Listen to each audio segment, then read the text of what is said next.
Hello everyone, welcome to our YouTube channel Shiksha Alliance. Today we are going to start our daily current affairs session in which we will cover important news from several newspapers, PIB and various government sources. So let's begin our session. Our first topic is India's first center of excellence in online gaming to be set up in Shillong. तो हम जानेंगे India का जो पहला centre of excellence होगा online gaming का, इसको setup किया जा रहा है शिलोंग में। पीआईबी की न्यूज काफी इंपॉर्टेंट हो जाता है। Digital India startup hub through the software technology park of India shall set up India's first center of excellence in online gaming at Shillong. Digital India startup hub software technology park of India की मदद से setup करने जा रही है India की पहली centre of excellence को ऑनलाइन गेमिंग के लिए शिलोंग पे। The centre of excellence in Shillong is expected to catalyse startup and entrepreneur from the entire north east region to build the next generation online gaming ecosystem. और जो centre of excellence होगा शिलोंग का, उससे expect किया जा रहा है ये कि कैटलाइज करेगा स्टार्टअप को, इंटरप्रेन्योर को पूरे नॉर्थ ईस्ट रीजन से कि वो तैयार करे next generation online gaming ecosystem को। The minister announced another initiative of MITI to set up a state-of-the-art facility under the National Institute of Electronics and IT to provide training on cutting-edge digital skill at Shillong. A 10-acre campus shall soon be ready for this purpose, which shall cater to the skilling requirement of youth in the North-East region. और ministry ने announce किया है कि वो another initiative के अंतर्गत मिट्टी के सेटअप करेंगे एक state of the art facility को national institute of electronic and IT के अंतर्गत, ताकि वो प्रोवाइड कर सके training cutting edge digital skill के लिए शिलोंग पे।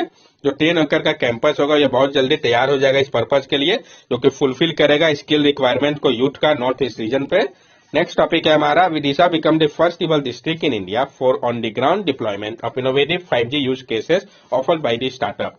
पीआईबी के न्यूज इंपॉर्टेंट हो जाता है। डायरेक्ट क्वेश्चन फ्रेम किया जा सकता है कि जो पहला डिस्ट्रिक्ट है कौन सा है या वो किस स्टेट में है जो कि आपका ऑन ग्राउंड डिप्लॉयमेंट किया है इनोवेटिव 5G यूज केसेस का, जिसको ऑफर किया गया है स्टार्टअप के द्वारा।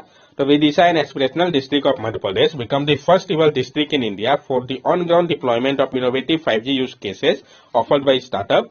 A joint initiative by Vidisha District Administrative and Center for Development of Telematics, Department of Telecommunication, under the guidance of Additional Secretary Telecom and Administrator USOF.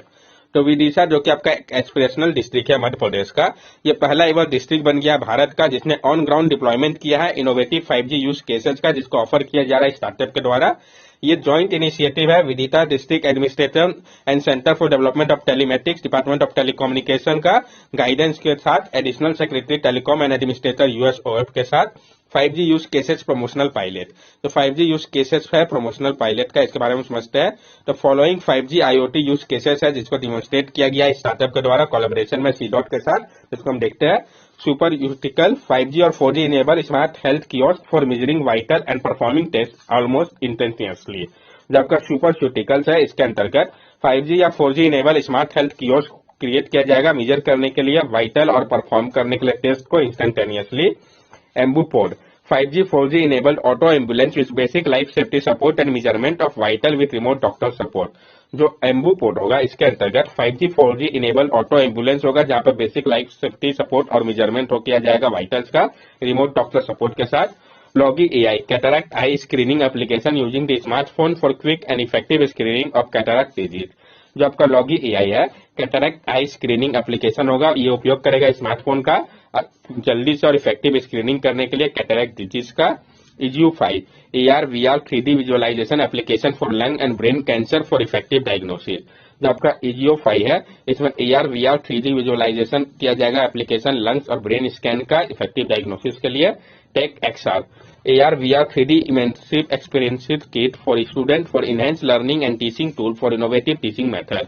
और जो take XR है ये आपका AR VR यानी 3D immersive experience kit होगा student के लिए enhance करने के लिए उनके लर्निंग को, और टीचर टूल होगा इनोवेटिव टीचिंग मेथड के लिए। BKC एग्रीगेटर फसल सलाह app personalise crop advisory for farmers to take informed decision and connect with mandi trader state subsidy insurance for crop. जो BKC एग्रीगेटर होगा इसमें फसल सलाह ऐप पर्सनलाइज क्रॉप एडवाइजरी होगा फार्मर्स के लिए, ताकि वो इन्फॉर्म डिसीजन ले सके और कनेक्ट कर सके मंडी या ट्रेडर्स के साथ state subsidy insurance for crop के लिए। द्वारा Surabhi unique biometric muzzle identity of cattle to be store by state department and insurance company and predicting health status of cattle to be use by dairy farmer. और जो आपका द्वारा सुराबी है इसके अंतर्गत यूनिक बायोमेट्रिक मजल आइडेंटिटी होगा cattle का, जिसको उपयोग किया जाएगा स्टेट डिपार्टमेंट और इंश्योरेंस कंपनी के द्वारा प्रिडिक्ट करने के लिए हेल्थ स्टेटस को कैटल का, जिसको उपयोग किया जा रहा है डेयरी फार्मर्स के द्वारा। C dot research and development arms department of technology का। तो ये क्या करेगा, एक वन स्टॉप प्लेटफॉर्म होगा जो कि इंटीग्रेट करेगा सारे हेल्थ सूट को, जो इनेबल करेगा टेली कंसल्टेशन और ई लर्निंग सोल्यूशन सूट को। नेक्स्ट टॉपिक है हमारा बासमती राइस। पहले भी कंसीडर कर रखा, फिर से जानेंगे। For the first time in country, food safety and standard authority of India (FSSAI) has specified identity standard for basmati rice, including brown basmati, milled basmati, parboiled brown basmati and milled parboiled basmati। पहली बार country में food safety and standard authority of India (FSSAI) ने specify किया है identity standard को basmati rice के लिए, जो कि इंक्लूड करता है brown basmati, millet basmati, parboiled brown basmati और मिल्ड पैराबॉइल्ड बासमती को। Food Safety and Standard, Food Product Standard and Food Additives First Amendment Regulation 2023 are aimed at establishing fair practice in the trade of basmati rice and protecting consumer interests both domestically and globally। जबकि food safety and standard, food product standard and food additive first amendment regulation है 2023 का। इसका मकसद है establish करना एक fair practice को trade को लेकर बासमती राइस का, और प्रोटेक्ट करना कंज्यूमर के इंटरेस्ट को, दोनों ही डोमेस्टिकली और globally. This standard will enforce from अगस्त 1। ये जो स्टैंडर्ड है इसको इन्फोर्स किया जाएगा अगस्त 1 से, यानी अभी समय है। Previously, there was an issue with the export standard of basmati rice from India, leading to many European countries putting restriction on Indian basmati export। इसके पहले क्या था, इश्यू था एक्सपोर्ट के स्टैंडर्ड को लेकर बासमती राइस का इंडिया से बहुत सारे यूरोपियन यूनियन कंट्रीज के द्वारा, जिस कारण रिस्ट्रिक्शन लगाया गया था इंडिया के बासमती एक्सपोर्ट के ऊपर, जो कि आप जानते हैं ये डायरेक्टली ट्रू नहीं था, ये पार्शियल स्टोरी था। जो यूक्रेन रशिया वॉर है इसका इम्पैक्ट था, जो कि इंडिया सपोर्ट नहीं कर रहा उनको, तो इनडायरेक्टली वो लोग ऐसा स्टेप्स ले रहे हैं। ये आप देख सकते हैं राइस, जहां पर जो मेजर ग्रोन एरिया है कौन कौन सा है, राइस के बारे में जान सकते हैं। तो अगर हम बात करें जो मेजर ग्रोन एरिया है, तो ये आप यहाँ पे देख सकते हैं, वेस्ट बंगाल हो गया, उत्तर प्रदेश हो गया, पंजाब हो गया, बिहार हो गया, ओडिशा हो गया, ये सारे मेजर ग्रोन एरिया है। टेम्परेचर की अगर बात करें तो 22 से 32 डिग्री सेल्सियस हाई ह्यूमिडिटी की आवश्यकता होती है। रेनफॉल 50 से 300 सेंटीमीटर। सॉइल टाइप की अगर हम बात करें राइस के कल्टीवेशन के लिए, तो deep clayey and loamy soil. Top rice producing state कौन कौन सा है, तो सबसे ज्यादा वेस्ट बंगाल, देन पंजाब, उसके बाद उत्तर प्रदेश, फिर आंध्र प्रदेश और उसके बाद बिहार है। तो आपको ये पता होना चाहिए, क्योंकि कई बार अरेंज करने के लिए भी दे देता है। Oats, Aman and Boro in state like Assam, West Bengal and Odisha, 3 crops of paddy are grown in a year। और जब आपका ओट्स, अमन और बोरो है, जो आपका स्टेट हो गया असम, वेस्ट बंगाल और ओडिशा जैसे, वहां पर 3 क्रॉप्स ऑफ पैडी का जिनको ग्रोन किया जाता है ईयर पे। India is leading exporter of basmati rice to the global market and account for 2/3 of supply. और इंडिया लीडिंग एक्सपोर्टर है बासमती राइस का ग्लोबल मार्केट में, ये अकाउंट करता है 2/3 सप्लाई को। Major export destination for basmati rice 2021-22 Iran, Saudi Arabia, Iraq, UAE, USA and Yemen republic. और जो मेजर एक्सपोर्ट डेस्टिनेशन था बासमती राइस का 2021-22 के समय पे, तो ईरान था, सऊदी अरब था, इराक था, यूनाइटेड अरब एमिरेट था, यूएसए था, येमेन रिपब्लिक था। नेक्स्ट टॉपिक है हमारा हेमोहोल्ट बैंडेज। तो हम जानेंगे हेमोहोल्ट बैंडेज के बारे में। A newly developed bandage by MSCH Agarkar Research Institute, an autonomous institute under Department of Science and Technology, containing cystosan, a natural polymer that halts bleeding, and against a substance that improves clotting, nanoparticles can rapidly minimize blood loss from wound। जो एक newly developed bandage है MSCH Agarkar research institute, जो कि एक autonomous institute है department of science and technology के अंतर्गत आता है। ये कंटेन करता है किस्टोसैन को, जो कि एक नेचुरल पॉलीमर है जो कि रोकता है ब्लीडिंग को, अगेंस्ट एक सब्सटेंस जो इंप्रूव करेगा क्लॉटिंग को, नैनो पार्टिकल जो कि रैपिडली मिनिमाइज करेगा ब्लड क्लॉट को जख्म से, वुंड से। हम जानेंगे इसके बारे में। Chitosan can control bleeding due to its cationic nature and hydrogel forming ability, leading to the concentration of erythrocyte and platelet in the injury site. जबकि किस्टोसैन है ये कंट्रोल करता है ब्लीडिंग को इसके कैटायनिक नेचर के कारण, और जो हाइड्रोजेल फॉर्मिंग एबिलिटी है जो कि कॉन्सेंट्रेट कर देता है इराइथ्रोसाइट को, प्लेटलेट को इंजुरी साइट पे। टिश्यू विथ ब्लड लॉस, जो इश्यू होता है क्या होता है, जो ब्लड का लॉस होता है इसके कारण। World wide uncontrol hemorrhage is the leading cause of traumatic death during accident और injuring among military and civilian population. पूरे विश्व में अनकंट्रोल हेमोरेज होता है, जो कि मेन काउज है ट्रॉमेटिक डेथ का, एक्सीडेंट के दौरान या इंज्यूरी के दौरान मिलिट्री या सिविलियन पॉपुलेशन का। Severe bleeding triggers trauma due to shock, hypothermia, coagulopathy, tissue damage and organ failure that often cause mortality. और सीवियर ब्लीडिंग के कारण क्या होता है, एक ट्रॉमा क्रिएट हो जाता है, shock, hypothermia, coagulopathy, tissue damage, organ failure का, जिसके कारण मॉर्टेलिटी बहुत ज्यादा बढ़ जाती है। हेमोहोल्ट bandage can reduce blood loss before treatment, save life and reduce disability on their battlefield. और हीमोहेल्थ बैंडेज जो है वो रिड्यूस करेगा ब्लड लॉस को ट्रीटमेंट के पहले, ये जिंदगी बचाएगा, रिड्यूस करेगा डिसेबिलिटी को बैटल फील्ड पे। It can also contribute to the reduction in hospitalisation cost. और इसके कारण क्या होगा, रिडक्शन होगा हॉस्पिटलाइजेशन कॉस्ट में भी। तो बहुत ही इंपॉर्टेंट टॉपिक है ये, क्योंकि इसका जो अचीवमेंट है ये बहुत ज्यादा है। तो आप देख सकते हैं ये आपका सिस्टोचन, ये आपका जिलेटिन हो गया, दोनों मिलकर एक फाइब्रिन नैनो पार्टिकल तैयार कर रहा है। ये आपका कंपोजिट बैंडेज हो गया जो कि आपका रोकता है ब्लड को फ्लो करने से। नेक्स्ट टॉपिक है हमारा music in the park series under Shruti Amrit PIB. Music in the park series के बारे में हम जानेंगे। श्रुति अमृत के अंतर्गत पीआईबी का न्यूज है, स्पेशल हो जाता है, इंपॉर्टेंट हो जाता है। इसका मतलब Spike Mackay organized its very popular Music in the Park series this year under the name Shruti Amrit in collaboration with Ministry of Culture and the New Delhi Municipal Council। तो कौन organise कर रहा है इसको, ये important हो जाता है, ये है क्या, इसको भी हम समझेंगे। तो जो स्पाइस मैकाई है उन्होंने ऑर्गेनाइज किया है इसका popular music in the park series को इस साल। नाम इसका श्रुति अमृत के अंतर्गत रखा गया है। इसके लिए उन्होंने कोलैबोरेट किया है मिनिस्ट्री ऑफ कल्चर और न्यू दिल्ली म्यूनिसिपल काउंसिल के साथ। Spike Mackay, the Society for Promotion of Indian Classical Music and Culture among Youth, is a voluntary youth movement that promotes the tangible and intangible aspect of India and world heritage by organizing program and workshop on Indian classical, folk music and dance, yoga, meditation, craft and other aspect of Indian culture। जो आपका spice मैके है, society for promotion of Indian classical music and culture, वो youth में voluntary youth movement में promote करता है tangible और इंटेंजिबल एस्पेक्ट को इंडिया और वर्ल्ड हेरिटेज का ऑर्गेनाइज करके प्रोग्राम को, वर्कशॉप को इंडियन क्लासिकल, फोक म्यूजिक और डांस, योगा, मेडिटेशन, क्राफ्ट और अदर एस्पेक्ट के ऊपर इंडियन कल्चर का। It is a movement started in 1977 and has chapter in over 850 towns across the world।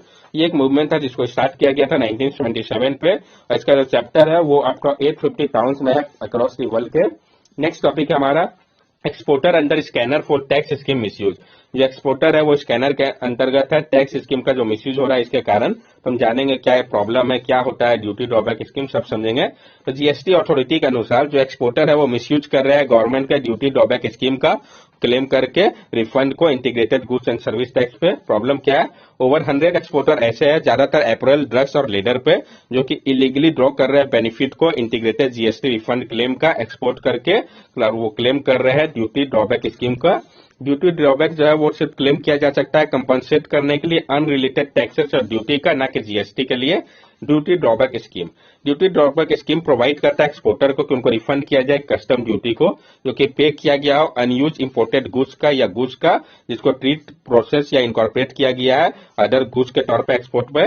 Claim जो है उसको लॉक करना पड़ता है विद इन 4 ईयर्स के अंदर, जो डेट होता है गुड्स का जब उसको एक्सपोर्ट किया जाता है उसके। नेक्स्ट टॉपिक है हमारा Celtite Census 2023, 1793 Historian crocodile including 20 whitish ones counted in Bhitarkanika.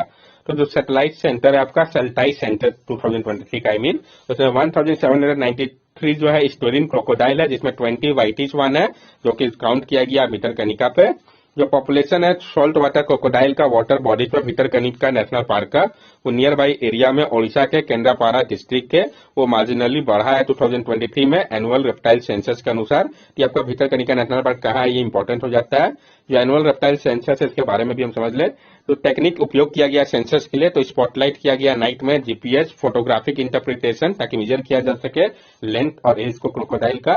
Crocodile conservation program in India, जो क्रोकोडाइल कंजर्वेशन प्रोग्राम चल रहा है भारत में, तो घड़ियाल, mugger and salt water crocodile conservation program जो ब्रीडिंग और रियरिंग प्रोग्राम है तीनों स्पीसीज ऑफ क्रोकोडाइल के लिए, सोल्ट वाटर क्रोकोडाइल, मुगर और घड़ियाल के लिए। इसको स्टार्ट किया गया था 1925 में 34 प्लेसेस में, वेस्ट बंगाल, मध्य प्रदेश, उत्तर प्रदेश, बिहार और अदर स्टेट में इंडिया के और नेपाल के। बौला प्रोजेक्ट एट दंगामल, जो बौला है ये ओडिया टर्म है सॉल्ट वाटर क्रोकोडाइल के लिए। दंगामल जो है वो भितरकनिका सेंचुरी पे है। कैप्टिव ब्रीडिंग ऑफ क्रोकोडाइल किया जा रहा है आपका नंदनकानन ओडिशा पे। ओडिशा जो है उसको डिस्टिंक्शन है एक्सटिंक्शन को लेकर, तीनों स्पीसीज को लेकर इंडियन क्रोकोडाइल का। ये आप यहाँ पे देख सकते हैं जो स्पीसीज ऑफ क्रोकोडाइल की यहाँ पे बात कही गई है। तो जो तीनों स्पीसीज है क्रोकोडाइल का, सॉल्ट वाटर, मुगल, घड़ियाल के, लेटेस्ट जो सेल्टाइट सेंसस है 2023 का वो एस्टिमेट कर रहा है कि हायर काउंट होगा हिस्टोरियन क्रोकोडाइल का भितरकनिका पे। ये तीनों क्रोकोडाइल के बारे में हम जान ले ब्रीफली, ये इंपॉर्टेंट हो जाता है। सॉल्ट वाटर क्रोकोडाइल जिसको हम हिस्टोरियन क्रोकोडाइल भी कहते हैं, ये लार्जेस्ट है सारे लिविंग रेप्टाइल में। ये पाए जाते हैं थ्रू आउट ईस्ट कोस्ट में इंडिया के, भितरकनिका मैंग्रोव और सुंदरबन नेशनल पार्क में। मेल्स जो है वो लार्जर होता है फीमेल के कंपेरिजन में और इनका वेट जो है वो अप टू 1000 kg होता है। हैबिटेट की अगर हम बात करें तो ये इनहेबिट करता है कोस्टल ब्रैकिश मैंग्रोव स्वैम्प और रिवर डेल्टास को। आईयूसीएन में इसको लिस्ट कंसर्न कैटेगरी पर रखा गया है। मुगर की हम बात करें तो जो मुगर क्रोकोडाइल है जिसको हम इंडियन क्रोकोडाइल भी कहते हैं, ये पाया जाता है इंडियन सब कॉन्टिनेंट में। मुगर जो है वो मेनली फ्रेश वाटर स्पीसीज है, ये पाया जाता है लेक, रिवर और मार्शेस में। ये जो है ब्रॉडेस्ट नॉर्थ है सब में और ये की स्पीसीज है अपने हैबिटेट का। IUCN में इसको वल्नरेबल कैटेगरी पर रखा गया है, तो इसका कैटेगरी इंपॉर्टेंट हो जाता है। घड़ियाल की अगर हम बात करें तो घड़ियाल या जो फ्री सिटिंग क्रोकोडाइल है वो नेटिव है इंडियन सब कॉन्टिनेंट का। स्मॉल रिलीज पॉपुलेशन जो है वो आज प्रेजेंट है और इंक्रीज कर रहा है रिवर पर। National Chambal sanctuary, Katarnika wild life sanctuary, Son river sanctuary और रेन फॉरेस्ट ब्लॉम महानदी, सचका गोल्ड सेंचुरी ओडिशा पे। ये इजिली डिस्टिंग्विश इनको हम कर सकते हैं इनके लॉन्ग स्नॉट नोज के कारण। IUCN में इसको क्रिटिकली इंडेंजर कैटेगरी पर रखा गया है। तो IUCN रेड लिस्ट में किसको कौन से कैटेगरी पर रखा गया है ये काफी ज्यादा इंपॉर्टेंट हो जाता है। That's all for daily current affair session. अगर आपको हमारी वीडियो अच्छी लगी हो तो हमारे चैनल सब्सक्राइब करें, हमारे वीडियो को लाइक करें और ज्यादा से ज्यादा शेयर करें। These are our social media link. From here also you can stay connected with us and give us your valuable feedback. Thank you and have a nice day.